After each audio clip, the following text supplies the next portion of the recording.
Vous êtes-vous déjà posé la question, comment chercher la volonté de Dieu? C'est déjà très beau de se poser la question parce que ça veut dire qu'on a le désir de faire la volonté de Dieu. How important is for you the question, what is the will of God? It's already a gift to look for the will of God. Alors, une fois, donc, quelqu'un m'approche et me dit je cherche la volonté de Dieu. Puis, là, à un moment donné, après l'écouter, alors je lui dis quelque chose. J'étais jeune prêtre, alors il n'aurait peut-être pas fallu que je le dise. C'était un peu sec, c'était un peu direct, disons ça. Je lui ai dit que la première volonté de Dieu, c'est qu'on cherche sa volonté. Alors, ça l'a un peu comme étonné. Et pourtant, en bout de ligne, on a beau chercher la volonté de Dieu, ce qu'on découvre, c'est que le Seigneur nous invite à apprendre à chercher sa volonté. Pourquoi?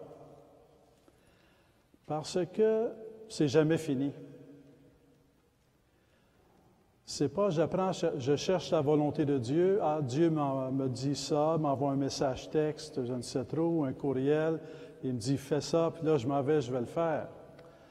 Non, c'est qu'on est toujours appelé à vivre dans la recherche de la volonté de Dieu. Il y a toujours l'appel de Dieu à l'intérieur de l'appel de Dieu. C'est jamais fini. On est appelé à être enfant de Dieu, puis quel enfant de Dieu, puis avoir une vocation au mariage, à la prêtrise, à la vie consacrée, puis après quelle forme de prêtre ou de vie consacrée ou d'époux ou d'épouse. Il y a toujours comme l'intérieur, l'appel à l'intérieur de l'appel, la vocation à l'intérieur de la vocation. Chercher la volonté de Dieu, c'est une vie d'enfant de Dieu. C'est apprendre à vivre en étant toujours en train de chercher la volonté de Dieu et à nous laisser guider par la volonté de Dieu. Et parfois, il y aura les moments rapides de discernement. Ouais, c'est ce que Dieu me demande. Seigneur, que ta volonté soit faite et non la mienne. Puis il y a des moments, ce sont les longs discernements, ça peut prendre du temps. Mais quelque part, notre première vocation, c'est d'être enfant de Dieu. Et chercher la volonté de Dieu, c'est grandir comme enfant de Dieu.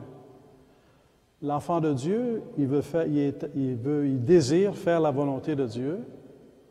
Et donc, une vie d'enfant de Dieu, c'est une vie à la recherche de la volonté de Dieu. Il n'y a pas ceux qui sont appelés à chercher la volonté de Dieu, puis ceux qui ne sont pas appelés. Il n'y a pas les chrétiens ordinaires, puis les chrétiens appelés.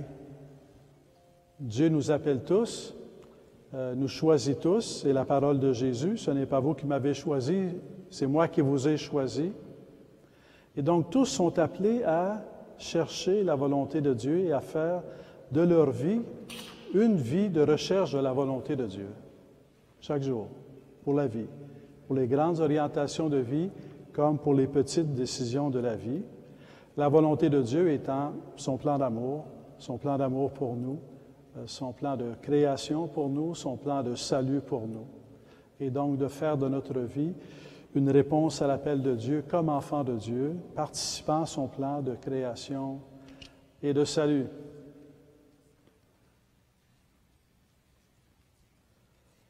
Qu'est-ce qui peut nous aider à faire de notre vie une recherche de la volonté de Dieu? Il y a plusieurs choses qu'on pourrait dire, j'en dis une. C'est l'adoration.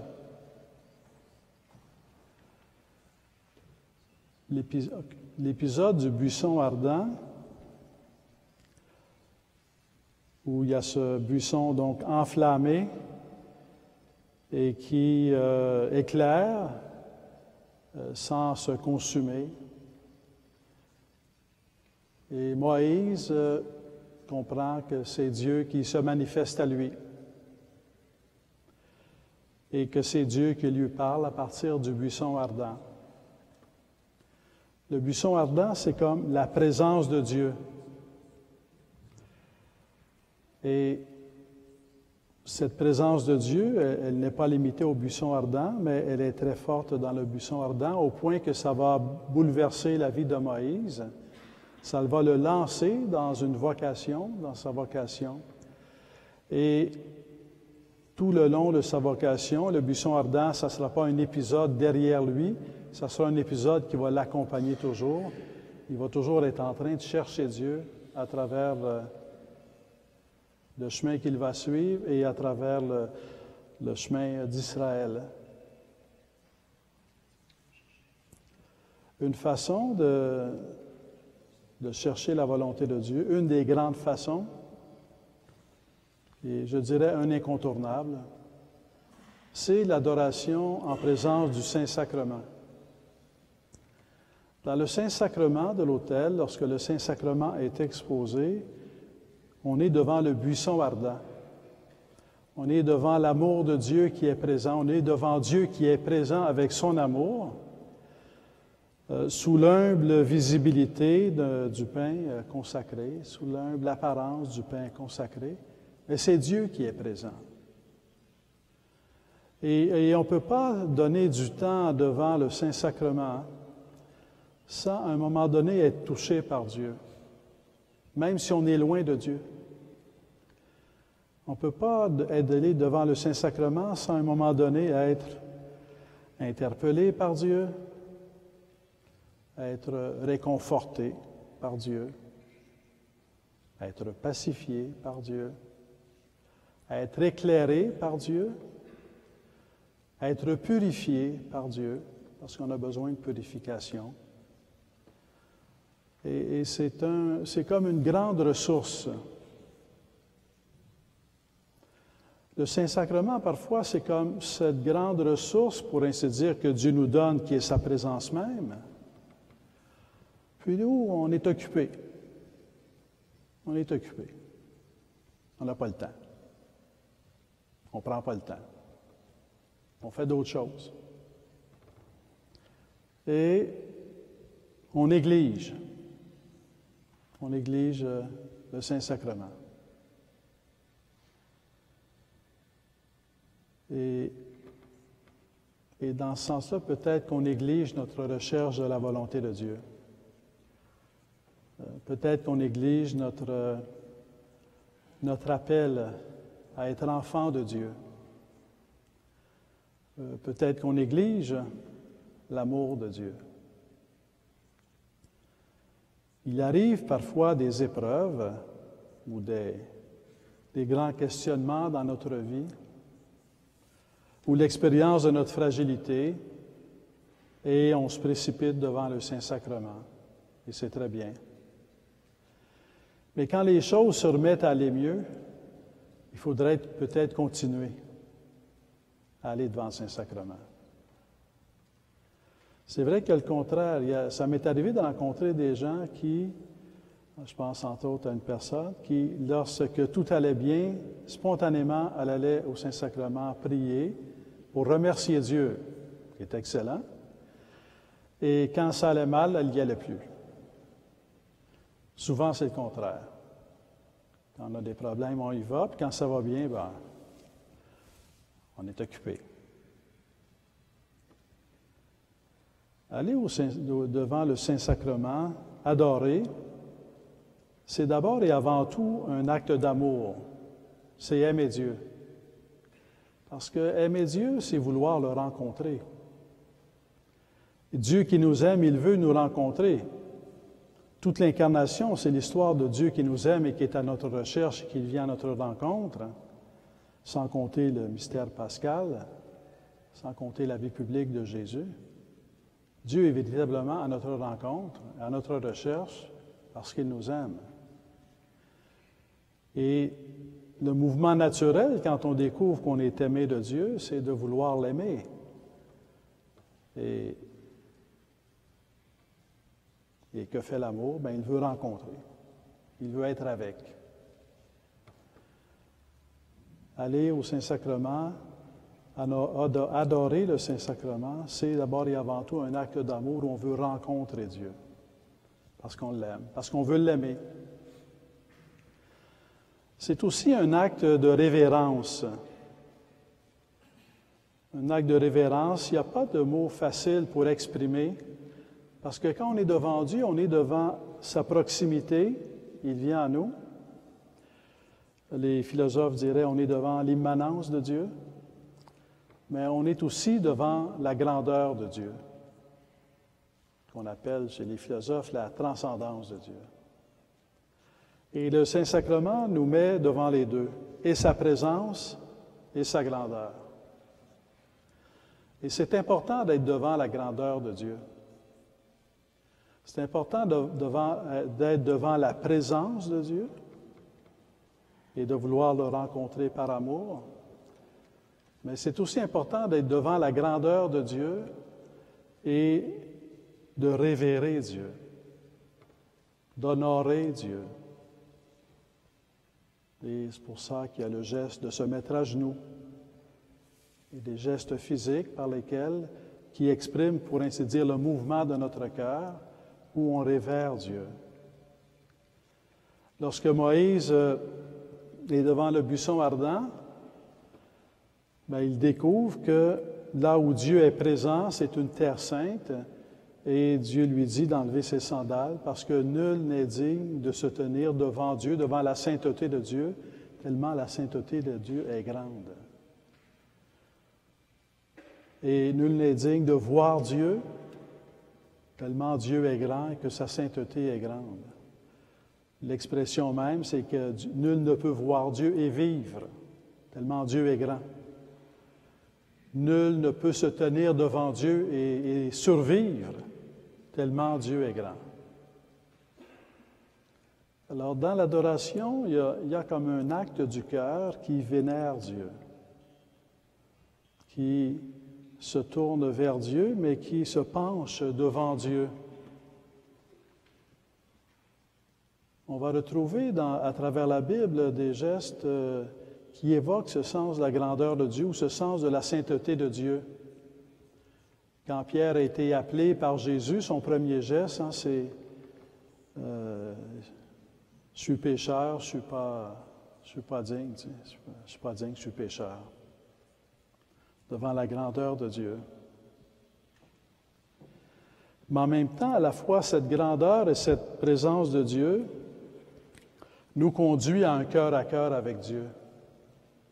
Dieu est grand sans jamais cesser d'être proche, et il est proche sans jamais cesser d'être grand. Et quand on le rencontre, on rencontre Dieu qui est proche et qui est grand. C'est un acte d'amour, de confiance, d'abandon et de vénération de Dieu. Et c'est certain que lorsqu'on parle de la flamme du buisson ardent, c'est un exemple. Et on peut trouver d'autres exemples, c'est une figure, c'est un symbole, et il y en a d'autres. Mais c'est un symbole que ça vaut la peine de creuser.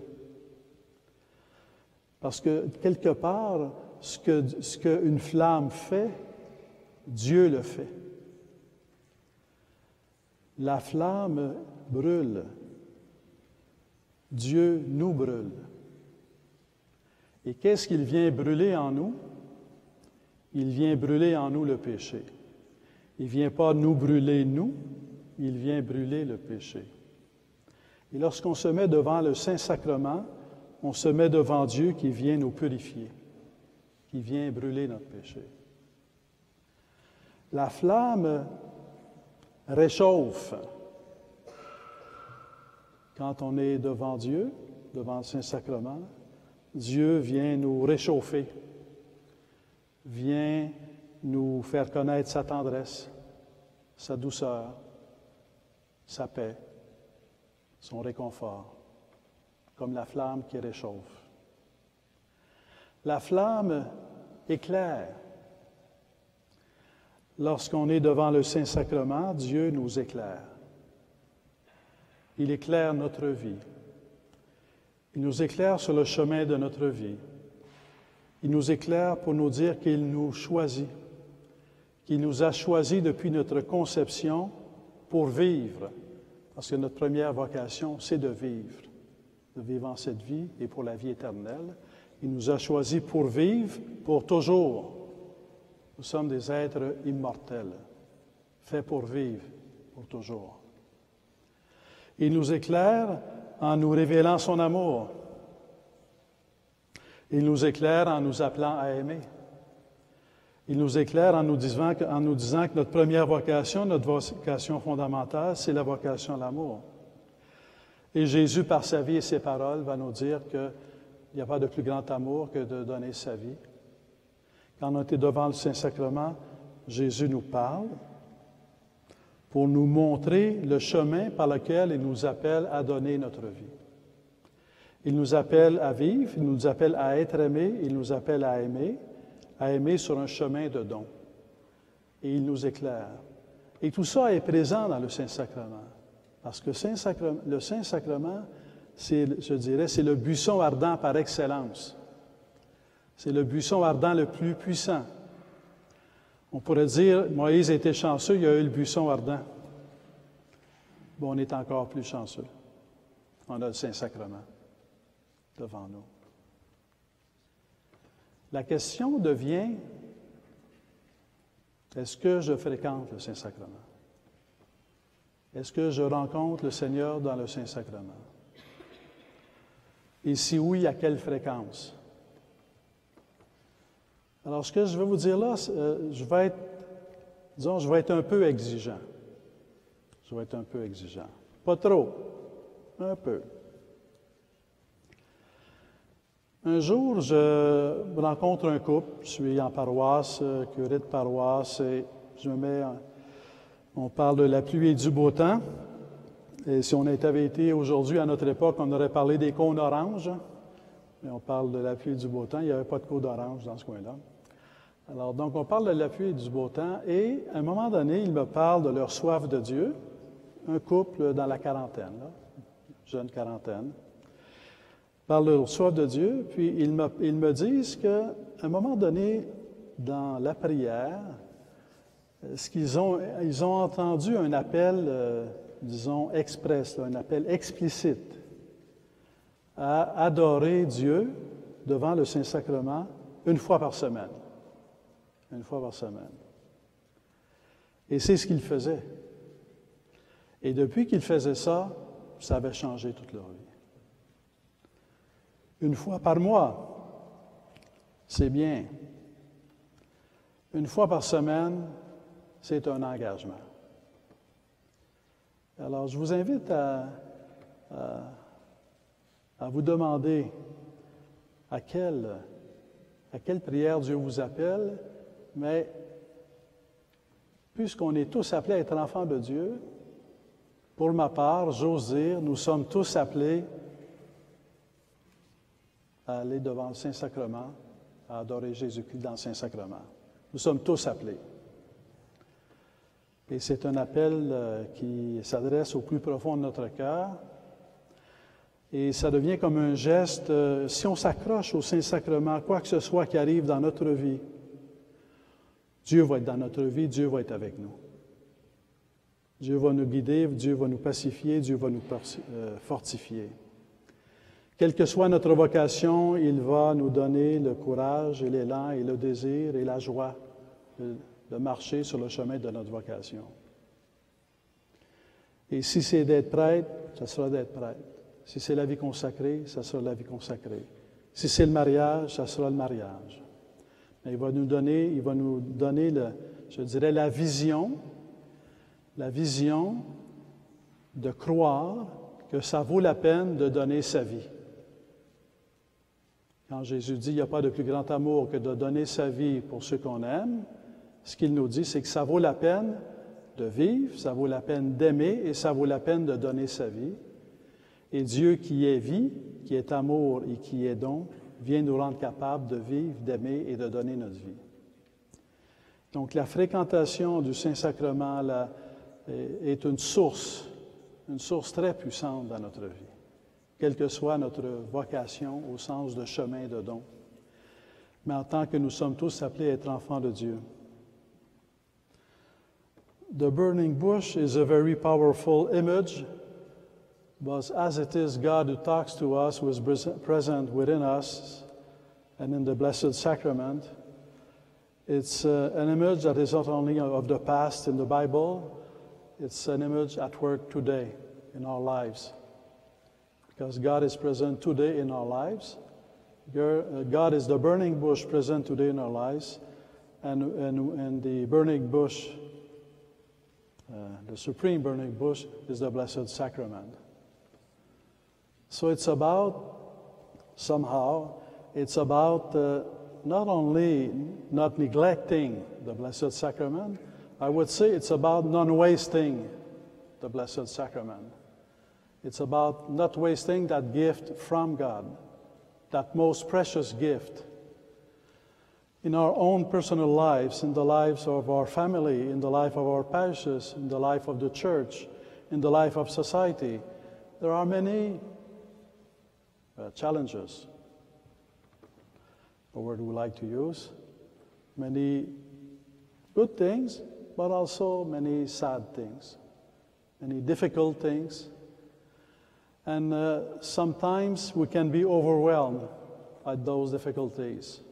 Sometimes we think we can overcome them by our own strength, but most of the time, along the way, we'll discover our weakness and that by our own strength we cannot overcome those challenges. Challenges of divisions, challenges of what do I do with my life. And but God is there for us. God is there with us, and God is there for us. At Christmas, we celebrate God with us. At Easter, we celebrate God for us. And the Blessed Sacrament brings in our lives God with us and God for us. So whatever happens, sometimes you can have problems, but you say, okay, I have problems. I have an exams I don't know to do. I have problems. Well, I know I have to study. So I'll study and we'll see what happens. Or you have some health problem. The doctor tells you, to take such a pill, do some exercise. So you don't know how it will come up or come out.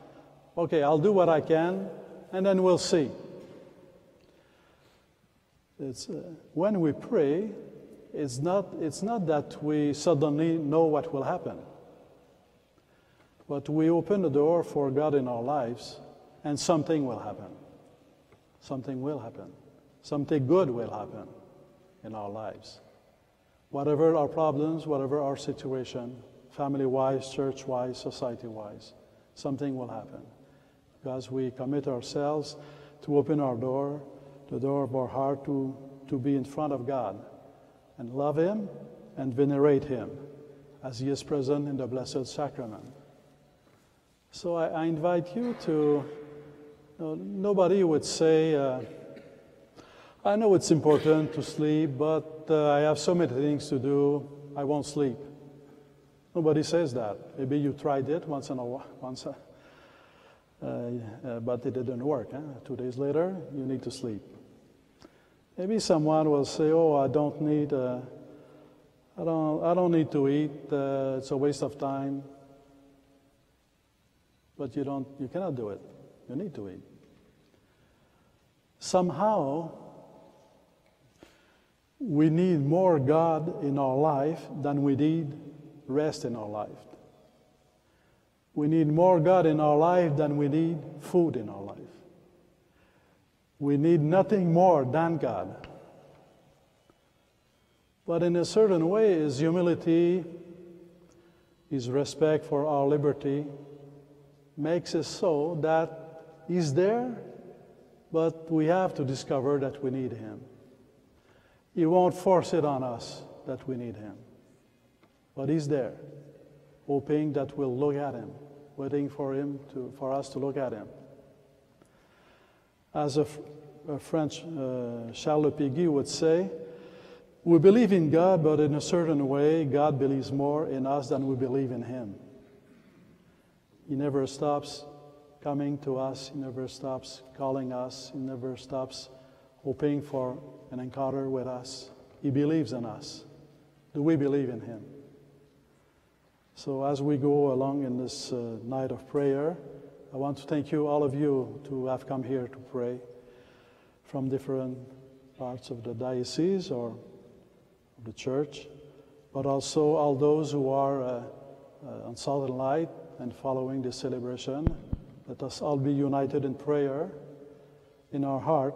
Let us be in front of God, who is with us with his love, which has as a flame, has the power to purify us, to comfort us, and to guide us.